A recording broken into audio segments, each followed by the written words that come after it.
სოციალურმა ქსელებმა ჩვენი ცხოვრება რადიკალურად შეცვალა. ერთის მხრივ ისინი გვაახლოვებენ და გვეხმარებიან ყოველთვის კავშირზე ვიყოთ, მაგრამ მეორეს მხრივ მათ შეიძლება გამოიწვიონ საშინელი შედეგებიც. მიუხედავად იმისა, რომ ზოგიერთმა შეიძლება უარყოს ეს შეშფოთება როგორც პარანოია, არიან ისეთებიც, რომლებიც უცხო არ არიან სოციალური მედიის ბნელი მხარისთვის.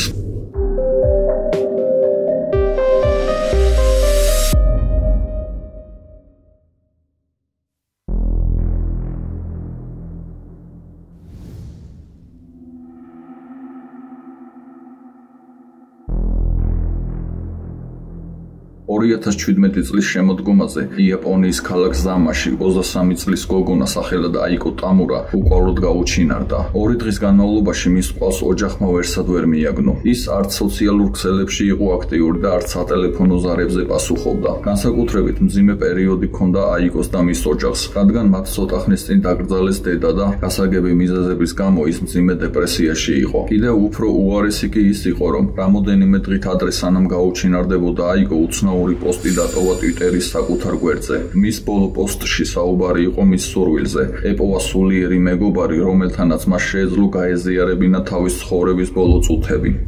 ამ პოსტის წაკითხვის შემდეგ აიკოს ოჯახის წევრების საშინელმა შიშმა მოიცვა. აიკოს ძმამ შეშფოთებულმა დაიწყო ნებისმიერი ინფორმაციის მოძიება, რაც შეიძლება მისი დის ადგილსამყოფელის დადგენაში დახმარებოდა. მალე მან მოახერხა წვდომა აიკოს ტვიტერის ანგარიშზე და იქ აღმოაჩინა თავისი დის იდუმალი მიმოწერა. აიკო ეკონტაქტებოდა უცხო ადამიანს, რომლის ავატარზეც გამოსახული იყო ანიმე პერსონაჟი ისერზე თოკის კვალით. პროფილის აღწერაში კი ეწერა: მე მაქვს გატაცება დავეხმარო მათ, ვინც მძიმე მდგომარეობაში. ნუ მოგერიდებათ, დამიკავშირდეთ. თუმცა ყველაზე საშინელება, რაც აღმოაჩინა აიკოს ძმამ უცნობის ტვიტერის პროფილის დათვალიერებისას, ანგარიშზე ხელმოწერა იყო Hanging Pro, თარგმნილი როგორც პროფესიონალი მახრჩობელა. ავატარმა კი ისერზე თოკის ნიშნის გამოსახულებით და აიკოს გაუჩინარებამ ოჯახი სრულ პანიკაში ჩააგდო.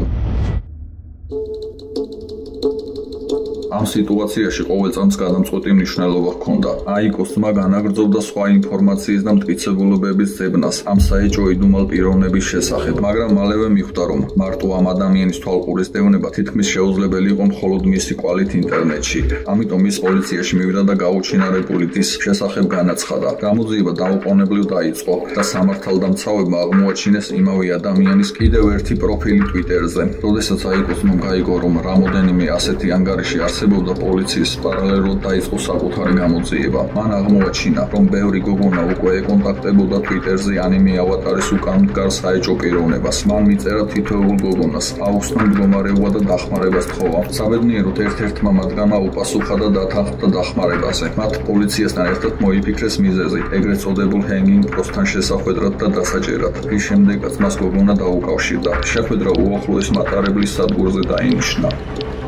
როდესაც შეხვედრის ადგილზე სამართალდამცავები მივიდნენ, დაინახეს, რომ ეჭვმიტანილი უკვე იქ ელოდებოდა გოგონას. გოგონა და ეჭვმიტანილი ფეხით გაუყვნენ გზას. მათ უკან გავყვა ჩუმად პოლიცია და მივიდნენ ეჭვმიტანილის მოკრძალებულ სახლთან, რომელიც აიკოს სახლიდან 40 წუთის სავალზე იყო. მათი სახლში შესვლისთანავე პოლიციამ შტურმით აიღო ეჭვმიტანილის სახლი. იქ მათ დახვდათ 27 წლის მამაკაცი სახელად ტაკაჰირო შირაიში. როდესაც ტაკაჰიროს კითხეს დაკარგული გოგონას ადგილსამყოფელის შესახებ, მისი პასუხი მოულოდნელი და გაურკვეველი იყო. მან თითი გაიშვირა ბინის სიღრმისკენ და თქვა: ის იქ არის, მაგრამ შიგნით არავინ იყო. სამაგიეროდ ოთახის შუაში რამოდენიმე მაცივარი კონტეინერი იყო განთავსებული. ოთახის ბოლოს კუთხეში კი კიდევ ერთი. მაცივრების დათვალიერების შედეგად შემზარავი სურათი გადაიშალა სამართალდამცავების თვალწინ. ერთ-ერთ კონტეინერში აიკოს სხეულის ნაწილები იპოვეს, მაგრამ ეს მხოლოდ აისბერგის წვერი იყო. ყველაზე საშინელი სანახაობა წინ ელოდათ კიდევ. ყველა მაცივრის დათვალიერების შემდეგ სამართალდამცავებმა სხეულის სხვა ნაწილების საგანგაშო რაოდენობა იპოვეს. ნაპოვნი სხეულის ნაწილების რაოდენობა გაცილებით მეტი იყო, ვიდრე შეიძლება დარჩენილიყო ერთი გოგონასგან,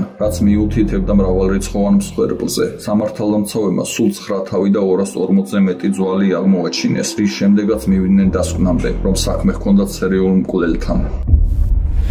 მას შემდეგ რაც ტაკაჰირო დააპატიმრეს და დაკითხვაზე გადაიყვანეს, ამ მკვლელობების შესახებ საშინელი სიმართლე თანდათან ცხადი გახდა მამაკაცის შემაშფოთებელ პროფილთან ერთად. როგორც გაირკვა, ტაკაჰირო დაიბადა და გაიზარდა ზამაში. ის, როგორც მის გარდა მრავალი სხვა კრიმინალი, მეზობლები იცნობდნენ როგორც მხიარულ, კეთილ და თავაზიან ადამიანს და შოკში იყვნენ, როცა გაიგეს მის მიერ ჩადენილი დანაშაულების შესახებ. ბავშვობის ნაცნობები მას სწრაფად ბავშვად ახასიათებდნენ, რომელსაც მეზობლებთან თავაზიანი ურთიერთობა ჰქონდა. რატომღაც ასეთ ისტორიებში ყველა კრიმინალი და მანიაკი მეზობლებისა და სხვა ადამიანების მიმართ უაღრესად მეგობრული და კეთილი ჩანს. თითქოს ყველამ გაიარა ერთი და იგივე გზა კომუნიკაციის უნარის დახვეწაში. ტაკაჰირომ ჯერ კიდევ ბავშვობაში გამოავლინა ძალადობრივი და მავნებლური ქცევა, რომელიც შეიძლება გაფრთხილება ყოფილიყო მომავალში. მისი ერთ-ერთი მეგობარი იხსენებდა, რომ ბავშვობაში თამაშობდნენ თამაშს, რომელშიც ცდილობდნენ ერთმანეთის დახრჩობას გასართობად.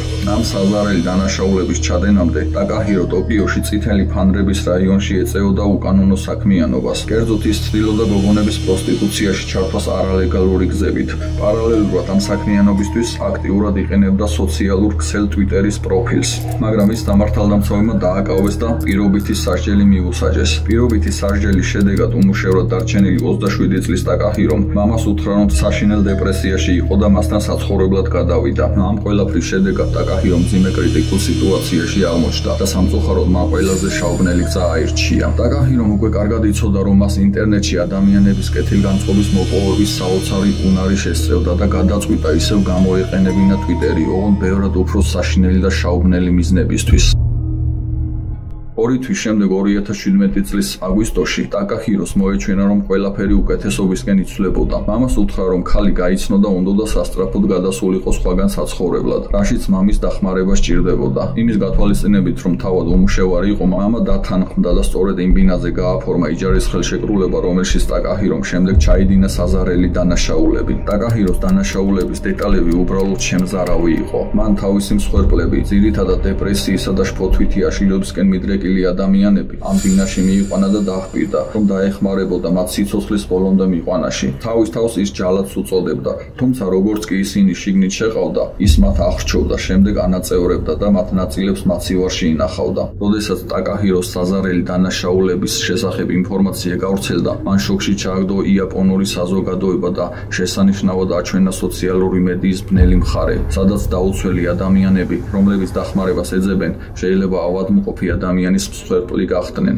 ეს შემთხვევა მედიაში სენსაცია გახდა. გაზეთებმა გაავრცელეს ჭორები ტაკაჰიროს შესაძლო კანიბალიზმისა და მისი მსხვერპლთა ფოტოების ვრცელი ბიბლიოთეკის შესახებ. მედია საშუალებების უმეტესობა ცდილობდა მსხვერპლთა ვინაობის დამალვას, მაგრამ საბოლოოდ მათი ვინაობა მაინც გახდა ცნობილი. ტაკაჰიროს სასამართლო პროცესი ჯოჯოხეთური მოვლენა იყო, რომელსაც მისი მსხვერპლთა ოჯახები ესწრებოდნენ. მათ გაიგეს საშინელი დეტალები საყვარელი ადამიანების სიცოცხლის ბოლო წუთებზე. მაგალითად 21 წლის გოგონა მიზუკი მიურა გახდა მისი პირველი მსხვერპლი. მან გოგონა ინტერნეტით გაიცნო, როდესაც ფული სჭირდებოდა ბინაში გადასასვლელად და დაარწმუნა გოგონა, რომ მისთვის ფული ესესხებინა. შემდეგ მან გოგონა სახლში დაპატიჟა ფულის უკან დასაბრუნებლად. ამის შემდეგ მიზუკი აღარავის აღარ უნახავს. როგორც შემდეგ გაირკვა, თოკით დაახრჩო, ხეული დაანაწევრო და შემდეგ მაცივარში შეინახა. მალევე მან გაიცნო სხვა გოგონა კურეჰა იშიჰარა. მიზუკისთან მომხდარი შემთხვევიდან 5 დღის შემდეგ მან დაარწმუნა კურეჰა მასთან მისულიყო და იგივე თოკით დაახრჩო. 2 დღის შემდეგ კი 20 წლის შოგოი ნიშიკანა